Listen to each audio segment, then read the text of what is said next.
Shalom ibu-ibu, teman-teman, dan seluruh sahabat WB dimanapun Anda berada. Dalam rangka merayakan dan memperingati kenaikan Tuhan Yesus ke surga, saya ingin mengajak kita semua untuk memikirkan beberapa hal. Saat ini, kalau saya meminta ibu-ibu dan teman-teman, kira-kira apa pertanyaan yang kita ajukan seandainya kita ada di dalam kumpulan orang-orang itu yang ada di dalam Kisah Para Rasul pasal 1. Kan ada 11 murid Yesus, orang-orang yang mengiring, dan para perempuan-perempuan itu. Kita tahu sebentar lagi Yesus mau naik ke surga nih. Ya, kita tahu Yesus juga melarang kita semua keluar dari Yerusalem karena Bapa akan mencurahkan Roh Kudus-Nya. Boleh? Ibu-ibu dan teman-teman pikirkan pertanyaan apa ya, respon apa ya yang akan saya berikan kepada Yesus. Mungkin ada di antara kita yang bertanya, Yesus ke surga naik apa? Mungkin saya akan bertanya, Yesus berapa lama engkau ke surga? Bagaimana dengan kami yang engkau tinggalkan di bumi ini? Mungkin ada teman wanita lain yang bertanya, Yesus, engkau pergi untuk kembali kan? Kayaknya seperti judul lagu ya. Atau kita akan bertanya seperti para murid dan orang-orang itu. Ayat 6 dari Kisah Para Rasul mengatakan begini. Maka bertanyalah mereka yang berkumpul di situ, Tuhan, maukah engkau pada masa ini memulihkan kerajaan bagi Israel? Dikatakan yang bertanya itu mereka. Jadi saya percaya ini pertanyakan keroyokan gitu. Satu bertanya, iya Yesus, mau nggak pulihin kerajaan buat Israel? Ya Yesus, kamu kan sudah menjelang naik ke surga, gimana kalau nggak dipulihkan kerajaannya? Apa yang salah dengan pertanyaan itu? Apa yang keliru?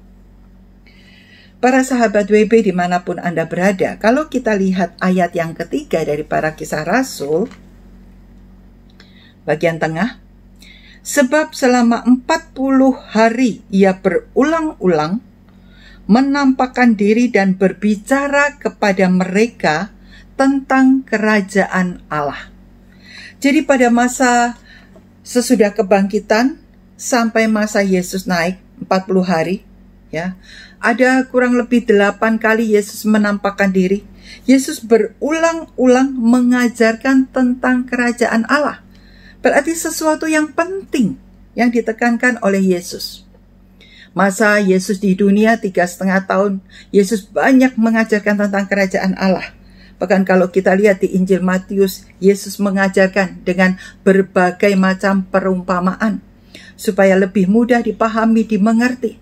Tapi ternyata kalau detik-detik Yesus mau naik ke surga, murid-murid itu masih nggak paham, gagal paham, ini apa yang terjadi? Sebab mereka masih bertanya tentang kerajaan bagi Israel, kerajaan secara fisik, di mana Yesus memerintah sebagai raja. Mungkin mereka memikirkan mereka bisa jadi ajudan, jadi menteri, punya jabatan dan berkuasa. Ibu-ibu, teman-teman, dan para sahabat BB, detik-detik Yesus mau naik ke surga, mereka masih memikirkan kenyamanan, mereka masih memikirkan kemegahan, mereka masih memikirkan otoritas, mereka masih memikirkan diri mereka sendiri, bukan kerajaan Allah dan kerajaan surga yang sesungguhnya. Tema wanita bijak tahun ini adalah a pure heart. Hati yang semakin murni. Saya ingin mengajak dalam rangka kita merayakan kenaikan Tuhan Yesus ke surga. Mari kita makin punya hati yang murni. Yang kita pikirkan bukan kepentingan diri sendiri. Bukan kenyamanan. Bukan kemegahan. Bukan otoritas. Tapi hati yang lebih humble, kerendahan hati ketika kita belajar, ketika kita membaca membaca firman Tuhan, ketika kita mendengar firman, kita minta Tuhan membukakan mata rohani kita. Kita minta kepada Tuhan makin membentuk karakter kita untuk kita paham, mengerti firman Tuhan. Karena arti wanita bijak adalah wanita yang mengaplikasikan firman Tuhan dalam hidup sehari-hari. Jangan sampai kita gagal paham seperti 11 murid dan orang-orang yang lain. Selamat memperingati dan merayakan kenaikan Tuhan Yesus ke surga. Tuhan memberkati kita semua. Amin.